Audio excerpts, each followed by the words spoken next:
मैं प्रोफेसर सुनील कुमार सिंह, मनोविज्ञान विभाग, टीएस कॉलेज हिसुआ, दिनांक 22/4/2020। आज मैं मनोविज्ञान के बारे में जो कल चर्चा किए थे कॉमन सेंस थ्योरी के बारे में, उसको आगे बढ़ाते हुए मैं जेम्स और लांजे का सिद्धांत जो इमोशन के प्रति है, जो इमोशन के बारे में दिया गया है, संवेग के बारे में दिया गया है, उसके बारे में जानकारी देना चाहूंगा। दरअसल जेम्स अमेरिका का फिजियोलॉजिस्ट है और लांजे डेनमार्क का साइकोलॉजिस्ट है। वो दोनों मनोवैज्ञानिक मिलकर संवेग के प्रति जो सिद्धांत दिया है, उस सिद्धांत का नाम JL थ्योरी ऑफ इमोशन कहा है। उसमें दरअसल जो कॉमन थ्योरी के बारे में, संवेग के बारे में जो सोचना है, जो आम जनता लोग सोचते हैं, जिनको मनोविज्ञान की जानकारी नहीं है, वो भी इमोशन के प्रति जो धारणा बनाए हुए हैं, उसके ठीक विपरीत जेम्स और लांजे ने अपना विचार व्यक्त किया है। उसने एक विचित्र बात कहा है। वह कहा है कि सबसे पहले हमको संवेगात्मक परिस्थिति मिलता है।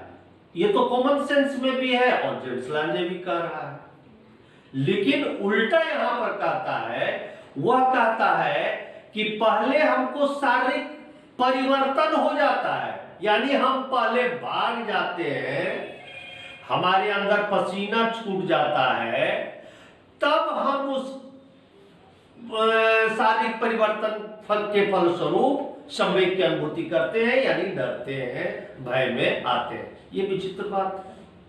इसका मतलब ये हुआ कि हम निहत्थे जंगल जा रहे हैं, हिंसक जानवर यानी भालू मिल गया तो हम भागे नहीं, तो डरेंगे नहीं, उसका ये कहना है। लेकिन ये जो सिद्धांत है जेम्स लांजे का, वह सिद्धांत विश्व के मानस पटल पर, विश्व के मनोवैज्ञानिक इतिहास में एक महत्वपूर्ण योगदान है। जेम्स और लांजे ने जो इमोशन के बारे में अपना दृष्टिकोण व्यक्त किया, वह शारीरिक परिवर्तन को आधार बनाया है, न कि संवेगात्मक अनुभूति को। संवेगात्मक परिस्थिति की बात दोनों किया है, आम जनता लोग भी किए हैं, जेम्स लांजे भी कर रहा है। यहां पर सबसे बड़ी बात है, सबसे महत्वपूर्ण बात है कि जेम्स लांजे ने अपने सिद्धांत के समर्थन में एक ऐसा एग्जाम्पल दिया जो कि हमें सही मानने के लिए बाध्य कर देता है। जानते हो, फिल्म का हीरो हीरोइन का सहारा लिया। हम जानते हैं कि फिल्म में जितनी भी बातें दिखाई जाती हैं वह बिल्कुल कृत्रिम होता है, बनावटी होता है। लोग रोने का सीन देते हैं, हंसने का सीन देते हैं, भय का सीन देते हैं, क्रोध का सीन देते हैं, सभी बनावटी होता है। लेकिन उस बनावटी में भी जेम्स और लांजे ने, जैसे कि एक औरत का पुत्र का हत्या हो जाता है और वह अपने पुत्र के वियोग में उसके शरीर के पास जाकर रोती है, बिलखती है, आंख से आंसू गिराती है, यानी पहले शारीरिक परिवर्तन करती है, आंख से आंसू गिराना, रोना, चिल्लाना, भय में आना, वह करती है, और तब फिर वह शोक में आती है, दुख में आती है। यानी पहले वह शारीरिक परिवर्तन की, तब वह भय में आई, तब वह शोक में आई। यहां पर जेम्स लांजे ने उस अभिनेता और अभिनेत्रियों से पूछा कि आप हमको ये बताइए कि जो जिस समय आप आंख से आंसू गिरा रही थी, ये तो जान रही थी कि हम कृत्रिम रोल कर रहे हैं, लेकिन आप जब आंख से आंसू गिरा रही थी तो क्या आपको कुछ तकलीफ हो रहा था? कुछ भय में आप आ रही थी? तो तमाम फिल्म के अभिनेता और अभिनेत्रियों ने कहा कि हाँ, जिस समय हम दुख का सीन व्यक्त कर रहे थे, हम जिस समय रो रहे थे, उस समय हमें दुख की अनुभूति हो रही थी।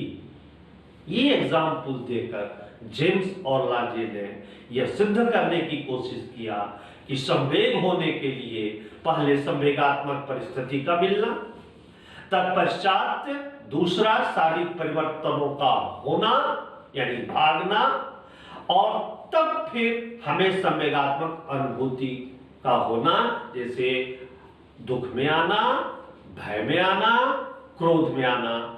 इस तरह हम जेम्स लांजे के सिद्धांत को इस एग्जाम्पल के द्वारा हम सही मानते हैं। हालांकि बाद में केनन और बार्ड एक मनोवैज्ञानिक है, दो मनोवैज्ञानिक है, केनन और बार्ड, ये दोनों मनोवैज्ञानिकों ने बाद में जेम्स लांजे सिद्धांत को गलत कहा है और उसकी काफी आलोचना की है।